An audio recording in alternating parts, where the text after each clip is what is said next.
আসসালামু আলাইকুম। আমাকে অনেকে বলেছেন, আমার এই বিভিন্ন কন্টেন্টে যারা কমেন্ট দেন, কমেন্ট করেন, তারা বলেছেন, অনেকে মেসেজ দিয়ে বলেছেন যে দেশের এই জ্বালানি পরিস্থিতি নিয়ে যেন আমি একটা কন্টেন্ট করি।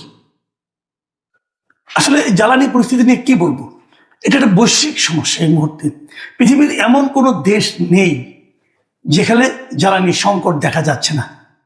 সেটা আমেরিকায়, খোদ আমেরিকায় যেমন আছে, এরকম পৃথিবীর প্রত্যেকটা উন্নত দেশ, ইউরোপের দেশগুলোতে, অস্ট্রেলিয়াতে, সব জায়গায়, কানাডাতে, সব জায়গায় কিন্তু এই মুহূর্তে জ্বালানি তেলের একটা ক্রাইসিস। এবং এই ক্রাইসিসটার একমাত্র কারণ, অন্য কোনো কারণ নেই, একমাত্র কারণ হলো ইরানের সঙ্গে যুক্তরাষ্ট্র এবং ইসরায়েলের যে যুদ্ধ চলছে সেটা। এবং এই যুদ্ধ কোথায় যে ঠেকবে এটা কিন্তু আমরা কেউ জানি না। যুদ্ধে যতই যুক্তরাষ্ট্রের জয়টা অসম্ভব হয়ে যাচ্ছে, ততই কিন্তু আমি যুদ্ধের পরিণতি আরো খারাপ দেখছি। কারণ শেষ পর্যন্ত এমনও হতে পারে, যুক্তরাষ্ট্রের যিনি প্রেসিডেন্ট আছেন ডোনাল্ড ট্রাম্প, ওনার মানসিক স্থিরতা নিয়ে আমার অনেক সন্দেহ আছে। এই ধরনের একজন অস্থির প্রকৃতির মানুষ শেষ পর্যন্ত চূড়ান্ত সিদ্ধান্ত কি নেন এটা বলা বড় কঠিন। যুক্তরাষ্ট্র যদি ইরানের তৈল ক্ষেত্রগুলির উপর হামলা চালায়, তাহলে ইরানও কিন্তু পাল্টা হামলা চালাবে।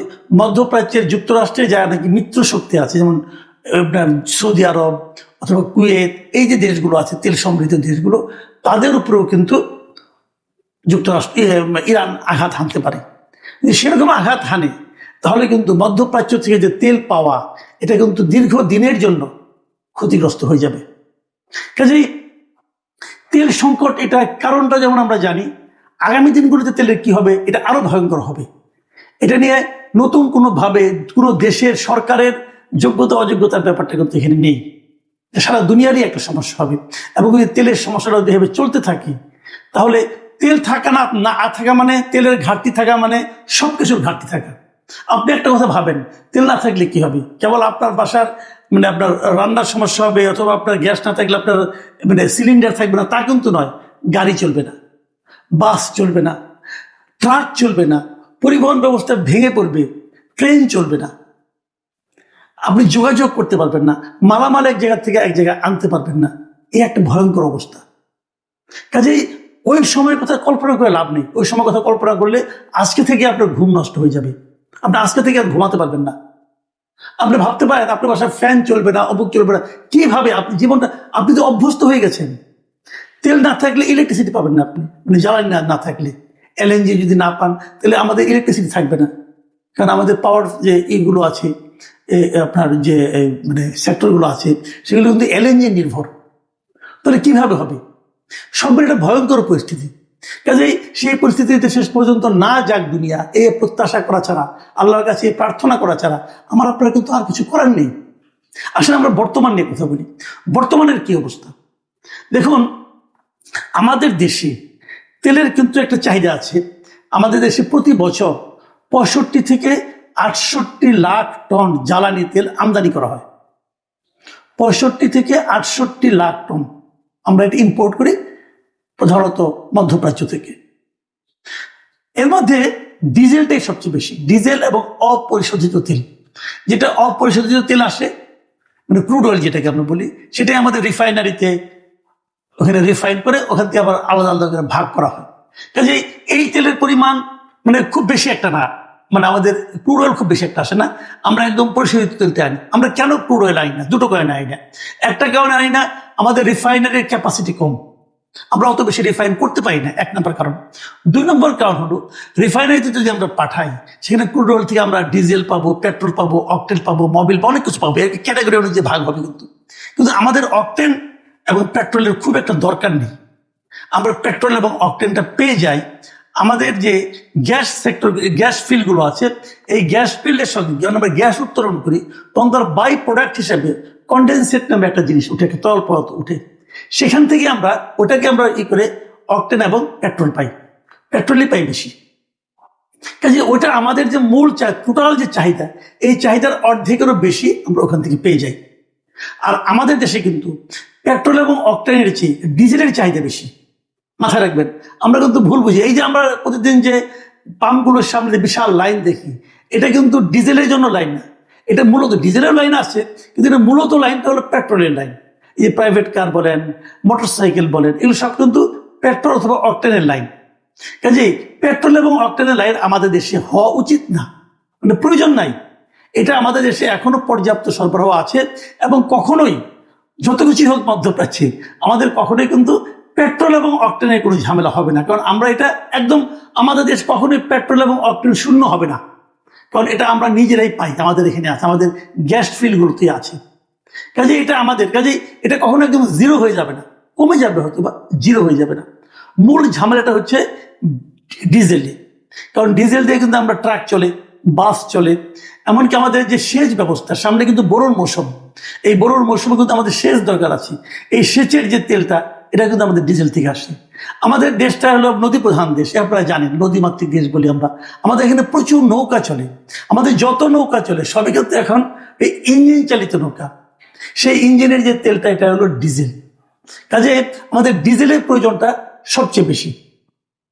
আমাদের একটা হিসেব করে দেখা গেছে আমাদের প্রতিদিন আমাদের ডিজেল লাগে 12 থেকে 15,000 আপনার মেট্রিক টন, 12 থেকে 15,000 মেট্রিক টন ডিজেল আমাদের প্রতিদিন লাগে।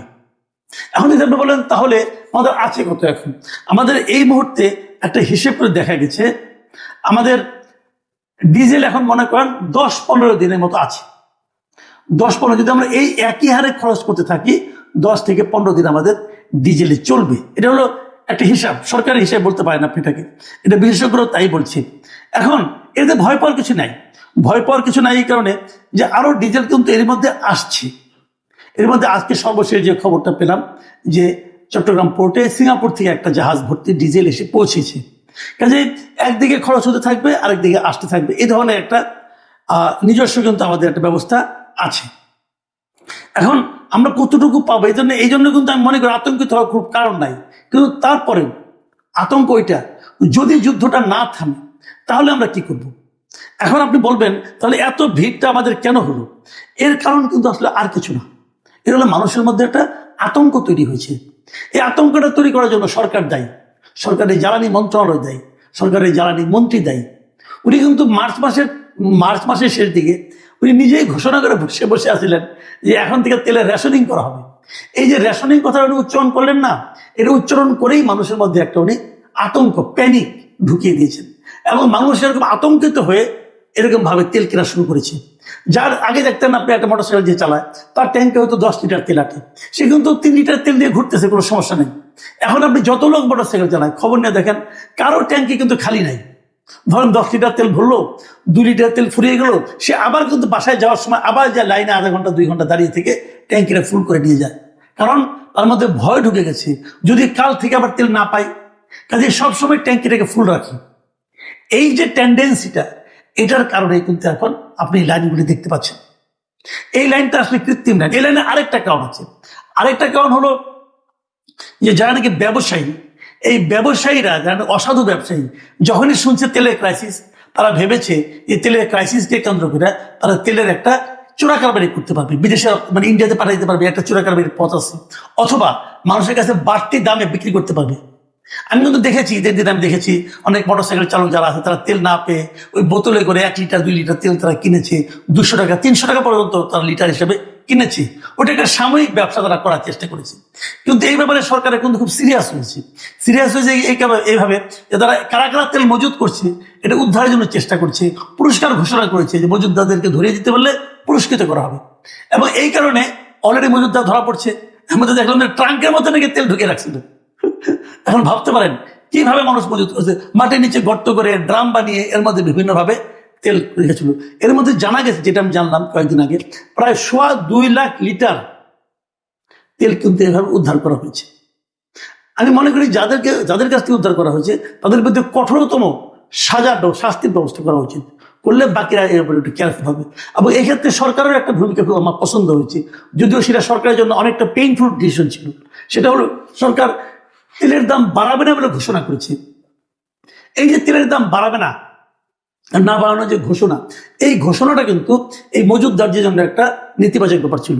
মজুতদারদের পরে বেচবে বেশি দামে, এই আকাঙ্ক্ষার মধ্যে পানি পড়ে গেছে এটাতে। তারা আর তো তেলের দাম যদি না বাড়ে তাতে মজুতদারের লাভটা কি হলো? এই বিষয়গুলো কিন্তু আমাদের মাথায় রাখতে হবে। এবং আমি মনে করি তেল নিয়ে আতঙ্কিত হওয়ার কিছু নাই, কিন্তু যদি যুদ্ধ দীর্ঘায়িত হয় তাহলে ভয়ঙ্কর অবস্থা হবে। সেক্ষেত্রে আমি মনে হচ্ছে যে আমরা দুর্ভিক্ষের মধ্যে পড়ে যেতে পারি। এই তেল সংকটের কারণে দুর্ভিক্ষ হতে পারে, সেচ হবে না, ফসল হবে না, ফসল পরিবহন করা যাবে না, মানে খাদ্য সামগ্রী পরিবহন অনেক, মানে এটা যে কত রকম সমস্যা হবে, এরকম সমস্যা আমরা জীবনে কখনো পড়িনি। সেরকম সমস্যাও কিন্তু হতে পারে। তবে এখানে আমাদের সবাইকে সচেতন হতে হবে, মনে রাখতে হবে এটা কিন্তু সরকারের ব্যর্থতা না, এটা হলো বৈশ্বিক পরিস্থিতি। এই জিনিসটা মাথায় রাখেন। আর আমি সরকারকে বলবো, যখন যে পরিস্থিতি হয়, যখন যে ক্রাইসিস হয়, জনগণের সঙ্গে শেয়ার করুন, জনগণের কাছে সব খুলে বলুন, জনগণকে ভয় দেখাবেন না। আপনার জ্বালানি মন্ত্রী সরকার জনগণকে ভয় দেখিয়েছে এবং ভয় দেখানোর ফল আপনি পাচ্ছেন। জ্বালানি মন্ত্রীকে সতর্ক করুন যে বেশি কথা বলার দরকার নেই। এই সমস্ত আজগুবি কথাবার্তা বলে মানুষের মধ্যে ভয় ছড়িয়ে দেওয়া কোনো ভালো কাজ না। আর যে তথ্য আছে, তথ্যগুলি মানুষকে স্ট্রেট কাট জানান, মানুষ বাস্তবতা বুঝুক।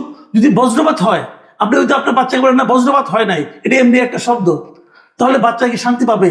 বজ্রপাতের ক্ষতি কি তাকে বাঁচাতে পারবে? পারবে না তো রে ভাই। কাজেই যখন একটা বৈশ্বিক সংকট আসছে, যে সংকটের জন্য আপনি দায়ী না, সেই সংকট সবার সঙ্গে মিলেমিশে শেয়ার করতে সমস্যা কোথায়? এইটুকু শেয়ারিং তো আপনারা করবেন বলে আশা করি, কারণ আপনাকে তো আপনাদেরকে তো আমরা এই জনগণের সরকারই মনে করি। এই যে সেই জনগণ তো আপনাদেরকে ভোট দিয়ে পাঠিয়েছি, জনগণকে ভয় পান কেন? সব ক্লিয়ার বলুন, পরিষ্কার তথ্য দিন, এক একজন এক এক তথ্য দিন না।